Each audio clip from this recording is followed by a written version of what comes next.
আসসালামু আলাইকুম my lovely viewers, কেমন আছেন আপনারা সবাই? আশা করি আপনারা সবাই ভালো আছেন এবং ভালো থাকবেনও। আমি লিমা আজকে হাজির হয়ে গেছি মাশরুমের একটা রেসিপি নিয়ে। স্টাফিং মাশরুম অসম্ভব অতুলনীয় স্বাদ, এবং আমি বলবো এটা যদি আপনারা ট্রাই করেন বাচ্চারা খুবই পছন্দ করবেন, আর বড়রা তো কথাই নেই। ভাতের সাথে, রুটির সাথে বা স্ন্যাক্স হিসেবে তুলনাহীন। তো চলুন দেখি কথা না বাড়িয়ে এটা কিভাবে তৈরি করা যায়। স্টাফ মাশরুমের রেসিপিটার জন্য এরকম বড় ধরনের মাশরুম আমি নিয়েছি। এর চেয়ে ছোটো ধরনের মাশরুমের সাথেও আপনারা এটা করতে পারেন রেসিপিটা।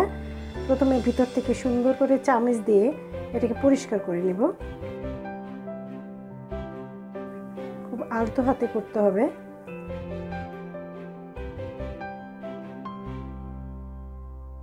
একটা চামচের সাহায্যে সুন্দর করে পরিষ্কার করে নেবেন। লুক, এভাবে পরিষ্কার করে নিতে হবে। আমি 4টি মাশরুমই এভাবে পরিষ্কার করে নিচ্ছি।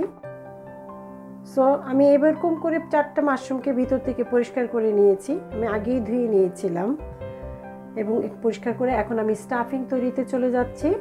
চুলায় প্যানটা চড়িয়ে দিয়ে গরম হতে দিয়ে দিলাম একটু তেল, 2 টেবিল চামচের মতো।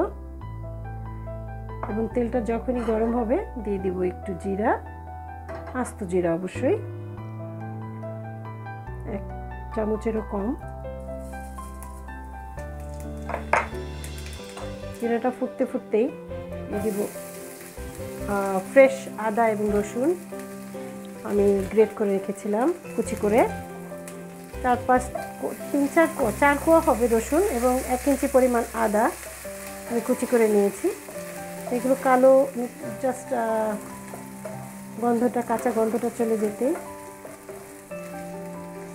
আমি দিয়ে দিব ছোট্ট একটা পেঁয়াজ কুচি করে রেখেছি, সেই পেঁয়াজ কুচিটা।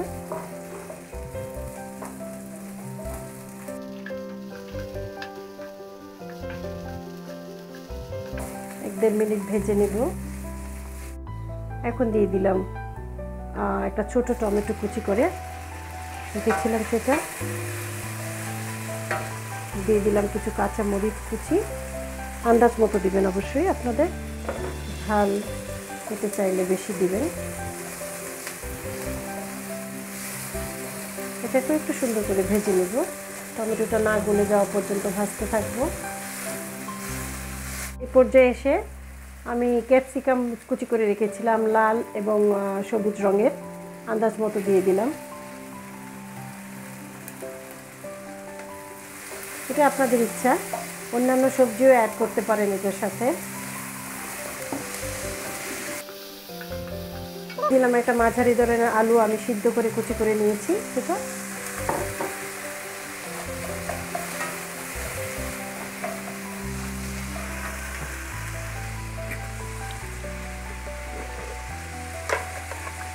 এখন অ্যাড করব একটু লাল মরিচের গুঁড়ো, একটু হলুদের গুঁড়ো আধা চামচের কম,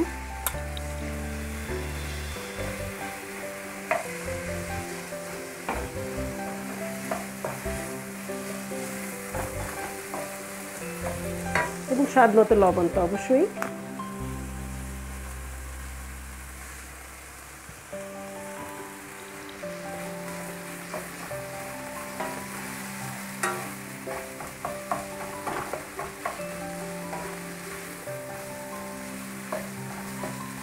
দু 3 মিনিট ভালো করে ভাজতে থাকবো।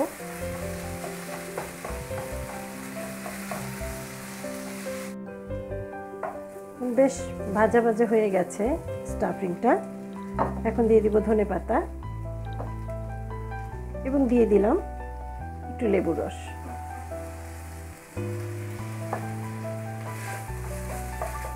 স্টাফিংটা যখন মজা হয় তখন মাশরুমটা কিন্তু ভীষণ মজা লাগে। এটার উপরে নির্ভর করে মাশরুমটার টেস্ট। তো আপনারা স্বাদ মতো এখানে সবজি অ্যাড করতে পারেন, গাজর, ফুলকপি, পেঁপে কুচি, বরবটি কুচি, অথবা চিংড়ি কুচি, চিকেন শ্রেডেড করে বিভিন্ন ধরনের টেস্ট আপনারা চেঞ্জ করতে পারেন এটার মধ্যে। এখন আমি অ্যাড করব কিছু চিজটা দিলে স্টাফিংয়ের টেস্টটা বাড়বে অবশ্যই। এটা দিয়ে কিছুক্ষণ আমি নাড়বো।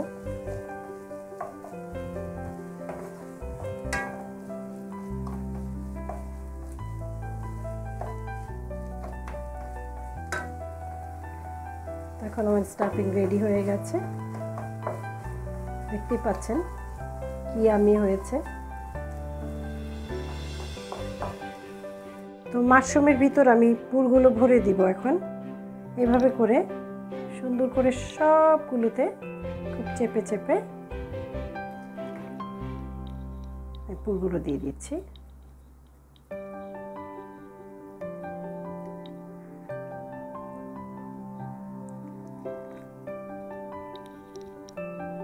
চারটাতে এরকম করে পুরগুলো রেডি করে নিব। সবগুলোতে পুর এভাবে ভরে নিয়ে উপর দিয়ে আমি চিজগুলো ছড়িয়ে দিব। গ্রেট করা চিজ, মোজারেলা বা অন্য চিজও দিতে পারেন আপনারা। আমি মোজারেলা চিজটা ইউজ করতেছি। এভাবে সবগুলোর উপরে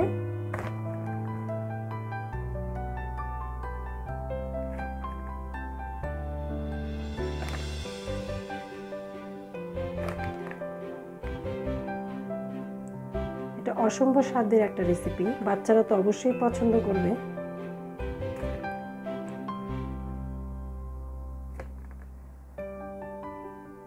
বাচ্চাদের জন্য ঝালটা একটু কম দিবেন। তো এখন আমি এগুলো চুলোয় দিতে যাব, ভাজতে যাব। এখন দেখাই প্রসেসটা আপনাদেরকে। ভাজতে যাওয়ার আগে আমি একটু ক্রাশ চিলি উপরে দিয়ে দিব। এটা আমি দিতে খুব পছন্দ করি, খাওয়ার সময় খুব বেশ একটা নাইস টেস্ট আসে। চিলি ফ্লেক্স, খুব একটা ঝাল না এটা, কিন্তু স্মেলটা নাইস আসে। তো দিয়ে দিলাম এভাবে চিলি ফ্লেক্স। চলুন তাহলে ভাজতে চলে যাই। চুলোর মধ্যে প্যান চড়িয়ে দিয়ে দিলাম 2 টেবিল চামচের মতো হলে হবে তেল। আর একটু দিয়ে দিচ্ছি। তেলটা গরম হতে দেব এবং অবশ্যই চুলার জালটা মিডিয়াম লোতে থাকবে।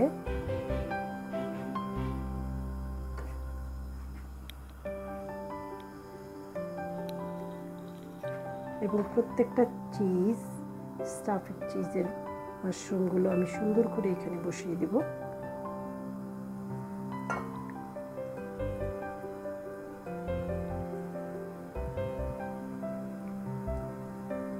দুই 3 মিনিট এরকম হাই হিটে রেখে, মিডিয়াম হিটে রেখে তখন আমি চুলোর আঁচটাকে লোতে নিয়ে রাখবো, কারণ মাশরুমগুলো সিদ্ধ হতে হবে। বাট এখন আমি ঢেকে দেব শুধু 2 মিনিটের জন্য। 2 মিনিট পর একটু দেখে আমি তারপর জালটাকে আমি নিয়ে দিলাম লোতে, সেটা থাকবে 4 থেকে 5 মিনিট। তো এসে গেলাম 4-5 মিনিট পর, দেখি কি অবস্থা। ওয়াও, রেডি টু সার্ভ নাও। তো আসুন আমরা সার্ভ করি এটাকে। মাই লাভলি ভিউয়ার্স, তৈরি হয়ে গেল স্টাফিং মাশরুম। এক্সেলেন্ট মজা, ভাতের সাথে রুটির সাথে স্ন্যাক্স হিসাবে খান, অতুলনীয় স্বাদ, এবং বাচ্চারা তোর কথাই নাই। তো অবশ্যই ট্রাই করবেন, এবং ভালো লাগলো না খারাপ লাগলো অবশ্যই কমেন্ট বক্সে আমাকে জানাবেন। আপনারা জানালেই কিন্তু আমি উৎসাহিত হব, কোনটা ভুল হচ্ছে, কোনটা ভালো হচ্ছে না, কোনটা ভালো হচ্ছে আমি জানতে পারবো। তো ভালো থাকবেন, আপনাদের সবার জন্য আমি দোয়া করি, আপনারাও দোয়া করবেন আমার জন্য। আবারও একটা নতুন রেসিপি নিয়ে আপনাদের সামনে আমি লিমা হাজির হয়ে যাব। আসসালামু আলাইকুম।